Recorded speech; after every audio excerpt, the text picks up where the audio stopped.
Newsfirst Newsline with Shaukat. And a very good evening to you and a warm welcome to Newsline Live. Budget Day. And we've got a former advisor to the Ministry of Finance with us to make some sense of what it is. And let's see which sections of the public may end up happy and which may be unhappy, and another section perhaps are saying what to do. Let's have a look. Daniel Alphonsus, very good evening to you. Good evening. What do you make of the budget so far, from the detail that we know so far? So on an initial glance of the budget speech, I would use three criteria to assess whether it's the right thing at this moment. And the three criteria are, first of all, does it mark a break from the 2004 to 2002 period, where, with the exception of the Mangala Samaravira years, Sri Lanka's reform process, which had sort of progressed ahead between 1977 and 2004, not only came to a halt, but was reversed. So does this mark a break? Does it mark a U-turn? That's the first question. The second question I would ask is, does it help increase revenue, optimize expenditure, and help unlock growth, which is what we really need to get out of this debt crisis and economic crisis that's facing us at the moment. And the third area I would look at is, does it provide policies and reforms that are outside the framework of the IMF program? Because the IMF program has now more or less been negotiated with the staff level agreement, and so the question will be, does this help provide additional economic reforms and provide a basis for the prior actions that need to be completed to successfully access the funding and board approval for the IMF program? So those are the three criteria I would use. On that, I would say the direction of the budget is the right direction. It's moving away from a bloated state. It's moving away from being closed to markets. It's moving away from isolation from the world. However, is it grasping the opportunity that arises from this crisis? I think more could be done. If you compare it to the 2017-18 budgets and so on and so forth, it doesn't mark a paradigm shift from the budgets of that period. However, of course, one must understand, I imagine, that the Minister of Finance, who is also the President, is constrained by political considerations from taking a bolder approach, due to the fact that he does not have a majority or even a bloc in Parliament that he can call his own. So do you rather suspect in that case, because of this sort of political imbalance, if you like, that this budget was put together by a non-presidential team, as in from the Porto? Basically. So generally the way budgets are formed is there's a Department of National Budget at the Treasury that forms the basis, and then the Minister of Finance, of course, seeks input from a range of stakeholders across the economy and his or her advisors as well. And then that sort of process comes together in the form of a budget. So here I imagine something similar took place, where the President, through the bureaucracy, the Treasury, and through consultations, formed a view. Where would the input come from from the political side of things? So presumably Cabinet would be the primary forum in which political input would be provided by other ministers and so on and so forth. And I imagine privately other MPs and parties and members of various parliamentary groups might have approached him as well. But you said a bloated government machinery. What is in the budget to say that they're not going to be as bloated?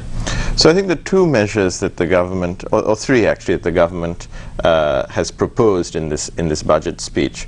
The first is effectively privatizations. Sri Lanka Airlines, Sri Lanka Insurance, Sri Lanka Telecom, these all have been identified as targets for restructuring to raise funds to support foreign reserves, as it's put. So that essentially, as far as I can read it, is a privatization, at least in part, of those assets. So that will reduce the width and breadth of the state. Secondly, is they have proposed to reduce the retirement age in the military. So that's very good, isn't it? I think it's a progressive measure where if somebody who has completed 18 years of service can choose to leave, that then means that they'll still have their pension and so on, but will be able to perform productive labor in the private sector, because currently the way our military is structured, it's almost entirely unproductive, because neither does it meet security requirements nor does it perform any other particularly optimal economic function.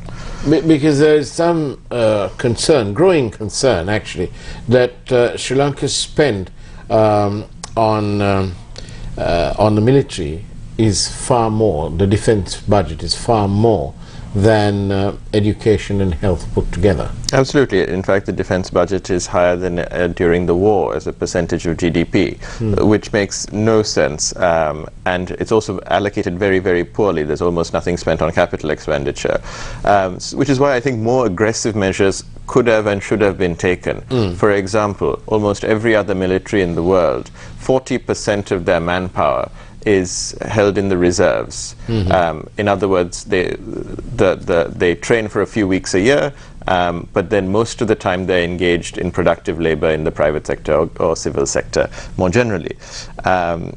Sri Lanka has almost no reserves. Basically, there are no reserves that exist. So therefore, I think that would have allowed a more drastic reduction in government expenditure and allowed a more optimal defense budget to exist. Because you need to remember that our army is much, much larger than the British Army even. The British Army is now, I think, just under 100,000 men, while ours is about 280,000, depending on how you calculate it. So it's remarkably large. It's one of the highest armed forces as a percentage of the labor force in the entire world. Thank you very much for your questions, ladies and gentlemen. 0772 300 305 by WhatsApp or by standard SMS. It sounds so old-fashioned these days, the SMS, you know, when you got WhatsApp and other things. But anyway, here's one here. 500 million rupees has been allocated to set up a climate change university. I think that is to study whether that's going to be a good thing or not. Critics might say, is it that important now when we are in an economic crisis, or is it required for Sri Lanka to take the lead when giant India can do it and we can get advice and reports? Is it a good idea, this climate change university? I don't have a strong view. I don't think it makes much of a difference either way. Yes, my input on that would be that with Sri Lanka's economy having contracted so much, the damage, if you like, in terms of emissions and so on, doesn't really, at the moment, doesn't even register on a map of any substance. So we can take more questions. 0772 300 305. Why privatize Sri Lanka Insurance when it's a profit-making entity? So the case for privatization is not only that the government often subsidizes companies, it's that the return the government itself and the public at large gets is much lower than if it had been a private entity. If you look, for example, at the return on capital employed or the return on assets of Sri Lanka Telecom versus Dialog, Dialog performs much, much better on almost every measure of corporate efficiency. And that allows the consumer to have lower prices, it allows the consumer to have better service, and also means that the exchequer gets more in taxes. So if we want to unlock productivity gains, we really need to ensure that there's proper competition and lean, mean, efficient enterprises that are there. But Daniel Alphonsus, what about a strategy to earn dollars? Isn't that the big problem right now? Yes, absolutely. Sri Lanka needs to increase its exports because that is the way almost every country that has prospered, that has gone from third world to first world, has gone through a process of building up their export sector. But where's the money for raw material imports? So the challenge is to ensure that Sri Lanka becomes a competitive destination, and that's something I think the narrative that the Minister of Finance has set in the budget is the right one. We need to be competitive, and some of the measures to become competitive are being outlined in this budget. For example, privatization. Another very important one is on external trade. we are going to restart, apparently, negotiations with Thailand on a free trade agreement, get the Singapore free trade agreement that has already been signed, get it activated properly. Through that, access RCEP, which is one of the world's largest trading agreements, which will help us have competitive access to many key markets. As importantly, or perhaps even more importantly, is the reduction in CES and PAL, which hugely complicate our customs system and result in much, much higher input prices for manufacturers domestically and for exporters and for consumers ultimately as well. So the rationalization of border taxes is, I think, one of the most progressive and far-sighted measures in the budget. So that'll help in the medium to long run on the export side. There's also a promise to allocate land for export agriculture and for export processing zones in the Western Province and Northwestern Province. Currently, the Katnayaka and Biagama zones are at capacity. So unlocking land that is in proximity to the Colombo port is likely to also help attract investment. And the free trade zones have really been the engine of Sri Lanka's economic transformation over the last few decades. There's not much said, but again, we don't have all the detail, but yet. There's not much said about red tape and bureaucracy. Sri Lanka seems to be overtaken with, and they have an over-abiding interest in bureaucracy and red tape. What about that? How much of that will hold back the progress of the country? So I think it has an effect. What I would have liked to have seen is a commitment to go paperless by 2025, for the government to not purchase any paper and for all government processes to be fully digitized by 2025. That said, as the budget has moved in the right direction, it has said that all government payments will be fully digitized, and that government, if you want to pay the government for something, that should also be able to be done digitally without cash and checks and things like that. So again, right direction. I would have liked to have seen more. Okay, our break might be slightly delayed, I'm being told. Now then, various people are asking all sorts of questions, including one that says we need accountants to prepare the budget. I think you've already answered that, but somebody's saying that not having accountants is like a company trying to prepare its balance sheet along with the help of its salesman. So when we think about the budget, there's almost two elements. There is the budget speech, which is a statement of government policy. That is an exercise of setting the economic direction for the country, generally for a given year. In this case, I think it's for the remaining term of the president. So there I would beg to differ. That it would be important to take many different disciplines, many different stakeholders, and their views into account in formulating this essentially national economic policy. With respect to the appropriation bill, which contains the estimates and so on and so forth, there I think accountants obviously have a role, but again, in terms of asking the fundamental questions of who is going to be taxed, how much, who is going to get benefits, how much benefits are they going to get, what sectors do we prioritize?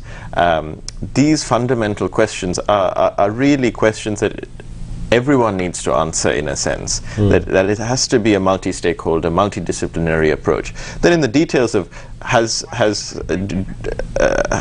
the budget, has the money been spent effectively, has it been spent at all, has it overrun? For those types of things, I think accountants are terribly important and terribly useful, but the fundamental business of budget making is something that's in a company done by a board or by the senior management, which may or may not include accountants. Thank you. The several questions about Sri Lanka's need to earn dollars, and at the moment we need something like 500 million a month, 6 billion a year.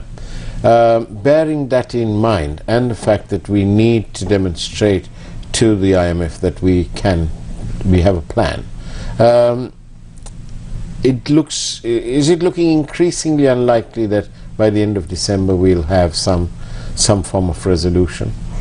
By resolution, if you're referring to the board approval of the IMF program, I think I'm very loath to set timelines or even predictions with respect to timelines on this, because there are simply so many stakeholders.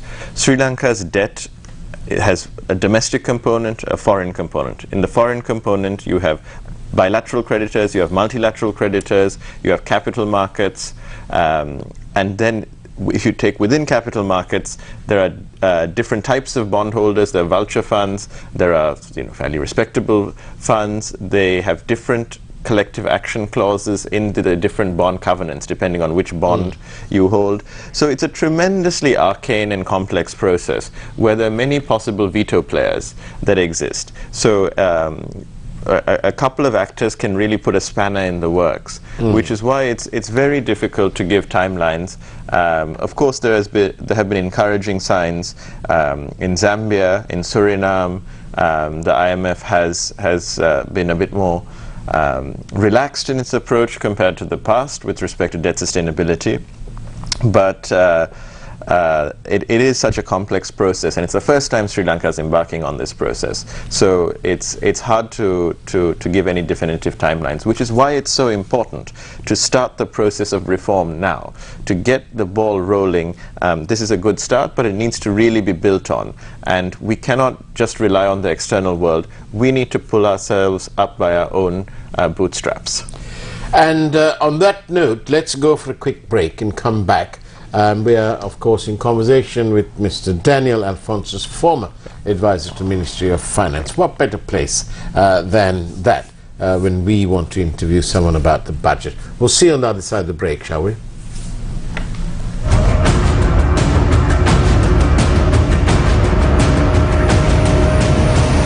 Newsfirst, Newsline with Faraz Shaukut. Human Rights Day is marked on the 10th of December each year and commemorates the adoption of the Universal Declaration of Human Rights by the UN General Assembly on the 10th of December 1948. This day is observed to promote equality, peace, justice, freedom and the protection of human dignity. To deny people their human rights is to challenge their very humanity. Nelson Mandela. Are you aware of your human rights? Newsfirst headlines. Main sponsor. Anka eke araksita iti ginipetti. Surya ginipetti. President presents the budget with a deficit of 4,979 billion rupees. Presidential task force appointed to monitor budget proposals. A proposal to export cannabis included in the budget. Hirurika Premachandra arrested for attempting to stage street play along road leading to President's house. 6 independent SLPP MPs joined the Samagi Jana Balawege-led alliance. Basanta Mudalige present to court. Further identification parades needed, says police. People are not asking for concessions, says Sri Lanka Pudujana Peramunu. Newsfirst headlines. Main sponsor. Anka eke araksita iti ginipetti. Surya ginipetti. Lovatama eliya denna dilena Surya. Amataka vinnema nati namage Surya. Kohotin dalvena gini kura Surya. Kavadat namagat gini petti Surya. Kavadat namagat gini petti Surya. Kavadat kotanat samage viswase dinagat. Anka eke araksita iti gini petti. Surya gini petti. 25% for 2 months, 25.5% for 4 months. Valuable FD. Newsfirst, Newsline with Faraz Shaukut. And welcome back to Newsline Live. I'm in conversation with Mr. Daniel Alphonsus, who was, of course, a former advisor to the Ministry of Finance. Mr. Alphonsus, we've got questions and we've got it before as well. So this is the thrust of it is this. Sri Lanka doesn't, we need at least $6 billion a year for operating money. We are not paying our loans, we're not servicing them. We appear not to have a dollar earning strategy, and the viewer is complaining about that soon already we've got no medicines, or there's a shortage of medicines. The rice production is down thanks to the disastrous, we all know, move towards the organic fertilizer business. And now that there's a rainy season, it's okay, but soon as we've used up the water there, we may have power cuts thereafter from between 10 to 12 hours. And it's almost like a heart ailment, instead of calling the correct sort of cardiologist man, calls an orthopedic surgeon. So, Daniel Alphonsus, what is the best quick fix we have for the moment within our available resources? So I think what needs to be done is, while the process of increasing revenue, that's higher taxes, optimizing expenditure, and unlocking growth through reforms takes place, what I really see as a low-hanging fruit is privatizations. Because when you privatize enterprises, you have more government revenue, non-tax revenue. You reduce expenditure, because often they're quite wasteful. And you really unlock growth and productivity through the introduction of foreign capital, increased competition, better management, know-how, and so on and so forth.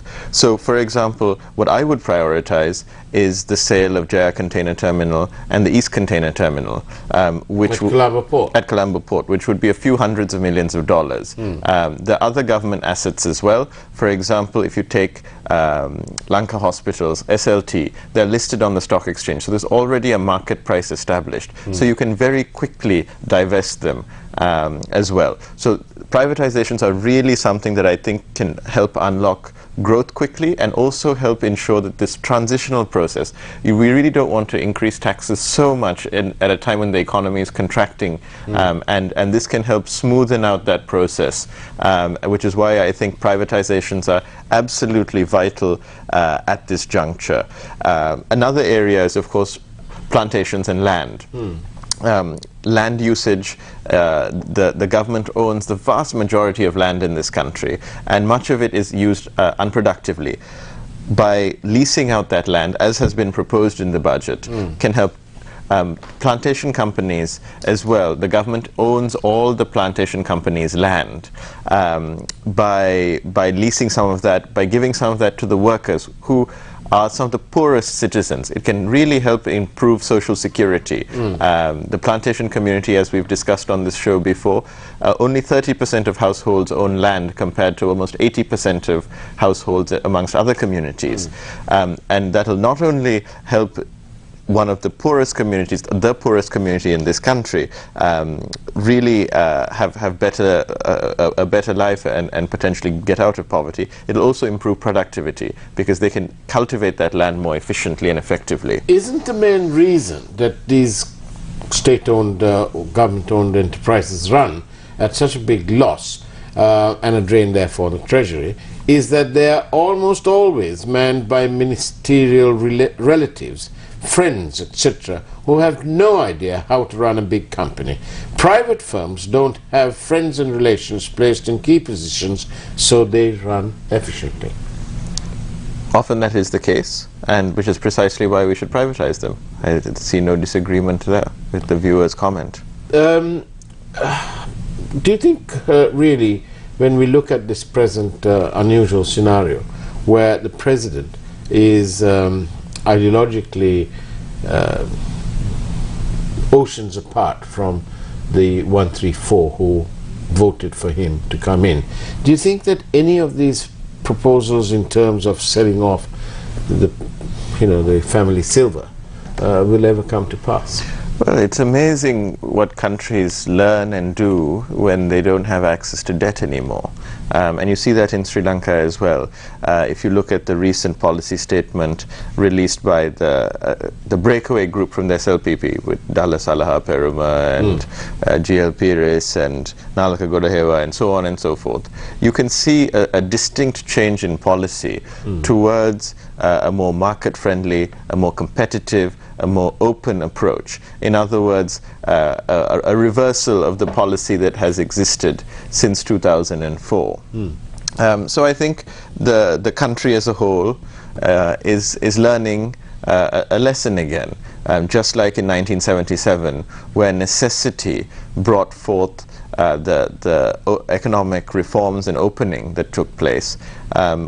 One hopes that at this current juncture, amidst this crisis, that a similar process of learning is taking place, and that may have a greater and longer impact than in the 1970s and 80s. When you look at it from an economic point of view, how do you view growing calls for elections to give the parliament that we have now to let them go for elections and seek for themselves a new mandate? My personal view on this is that I don't think elections are going to fundamentally change the economic trajectory. The economic trajectory of Sri Lanka for the next few years is by and large determined by the contours of the IMF program that exists. Obviously, the vigor of implementation, the extent to which necessary reforms outside that program will take place will be shaped by who wins at elections and the relative ratios of parliamentary strength. But fundamentally, I think the question is that any government has to face the fact that there is no money in the treasury. Debts need to be repaid, salaries need to be paid, and the IMF program is the contours within which that sort of solution to that conundrum exists, and therefore any government will have very limited space to embark on its own policy or its own adventures.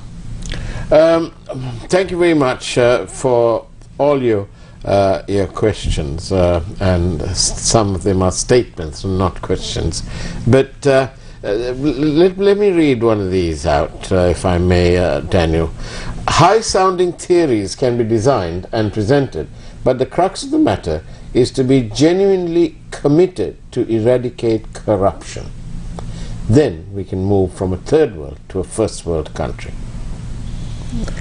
So corruption is a serious malaise in any society. It results in unjust enrichment, it results in poor decision making, it results in a perversion of society in a sense.